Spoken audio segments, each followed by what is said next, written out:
كمل الطبقة. هات محمد جيجي. مو بحاجة حمود بتشتاق كمان أنا مستعجل. تمام انت المرة الأولى يا بس كان يوم اديك العشرة الآن. حاجة حمود الحين قل لي مو تشتاق. القاضي كل بحق علي. قالوا ديك لي 10 حقمه 10 حق سنتين. هذيك اللي هنا جي.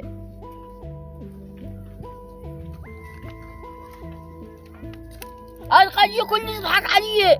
قالوا لك سنة ساكن وتداني 10 حقمه. يا حمود اسمعني القرية كله فتن وما يحبوش الخير لحد.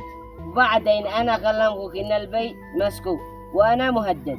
أصلا هم أصحاب القرية يدوا كلمة الحق وما ينصحون لهم. وبعدين قالوا لو تبوش 10 يا حمود انت باقي تبوش 10 حق سنتين. أنا أقول لك يا حمود أصحاب بلادنا ما يحبوش الخير لحد. الآن كلكم ما تجدرين كفى عني وسط البيت. وبعدين تعالى ولا ما تعالى عشان انا مدخلني انا الشي بقى تبيه شيء. أنت يا حمود كنت صدق كلام الناس وبس. طيب يا حمود بجيب لك البياس حقق لما بيعد لأن هذه الأيام والله ما أبو شغل ولا أبو عمل. يلا خاطلك بس انتبه تنسى. لا حقق من عيوني. إلا ما شاء الله لا حلال. نحيي معاملهم مسبرهم. والله صريعة وهذه الحفرة اللي معاملهم وحدة إنجا المقاول. يو كشفهم للمعاملومي هذه وحدة إنجا المقاول إنجا. هذا الحاج حسن الله المستعان عليك كذب عليه. هي مو بك من جني مقا كذبك علي. خليني تدور بالغابة وما بصرك شيء. لك أنا ادوك لك الموقع صح شكله خبطك بالطريق. يا حاج حسن أنا ما خبطت بالطريق ولا حاجة. سرك لهناك حصل قائد عصابة يشتي مني الهيبة وأنا ما ندري منه الهيبة. أيوة كيف أخرجك من الغابة؟ يا حاج حسن بفضل الله. قل لك أي واحد يدخل هذيك الغابة ما يرجعش. يا حاج حسن ما لعب على تكذب علي. قاقم فرق إن أنا حصل الساس والخوان. أنا ما أكذبش على حد إلا قلت أنا شي ينفعك. النعمة النفع حقك هذه ما اشتيش خلي لك يلا كان خاطرة. إن هذو الشقات ما نشتري مو بينهم عملوا لهم شوية بشوية مهرة وما خلوا لناش حاجة. شوية نايس وشوية يكرعوا بهن ما يحبوش الخير لحد ما يعملوش مهرة مثل الناس أبدا. كالمقاول هذا ومقاول الله ينتقمه كرعوا بالناس والكري.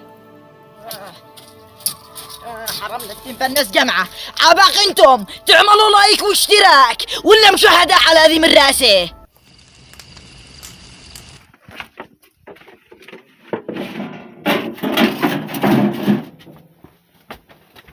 الحمد لله على السلامة يا ابا. الله يسلمك يا بنتي اطلعي بقول لك موضوع.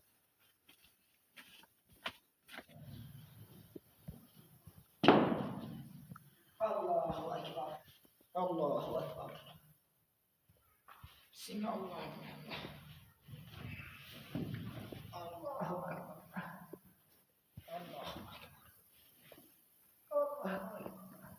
السلام عليكم ورحمة الله.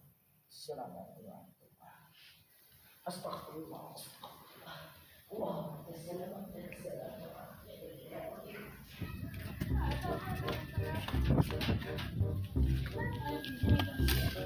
يا قلبي قعد استغفر الله.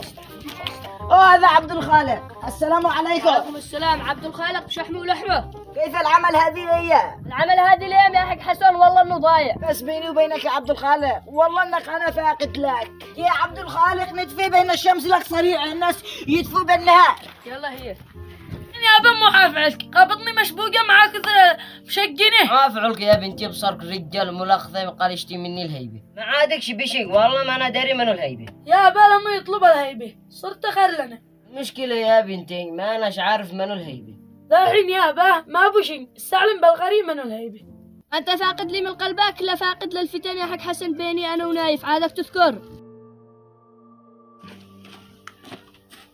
وعبد الخالق عبد الخالق. ايوه يا حسن. بيني وبينك عسك نايف يسبك عاد انا جاي قد اقدر الحين هادرك. شوفني والله ما راحت له. اوه يا ظهري والزدحة كان يكسر حقوي لكن هو يسرع يكسر حقه لكن انا عمل كل اللي علي. ليش تسبني يا نايف؟ مو فعل كباك. منو قال لك ان انا سبوقه؟ الحاج حسن كلمني الان، قال انه شي معك فتنه. والله عن النبي انا لا سبوقك ولا شيء، حسن فتنه كذاب. عفا على العفو منك يا نايف، والله ان الحاج حسن قاضى الزين لا تزوج. ما عادك في شيء، الحاج حسن قاضى بحبيب يزيع، ما نش داري انه فتنه. لا شيء عادي يا عبد الخالق. خلاص يا نايف هذا درس لي. عفت مات وقال الحاج حسن قد غير كثير يا عبد الخالق. نشوف يا حاج حسن الايام بيننا. لا قل لي جيك ما عطكش اجازه. الحين جنبك يا حاج حسن خاطره. وهذه مصيبه، هذا الولد والله ما هو يخلي لي حالي، ما قانسيش الايام الاولى. ولا من الهيبة، احنا بمشكلتنا احنا بس رسول الخواتم. للحين يابا لا تكونش مستعجل علينا، ان الله مع الصابرين. المشكلة يا بنتي انا مفتقع عليك انتي من روح فتحي. سهل يابا، انا اصبر لما يفرقها ارحم الراحل. الوقت المناسب.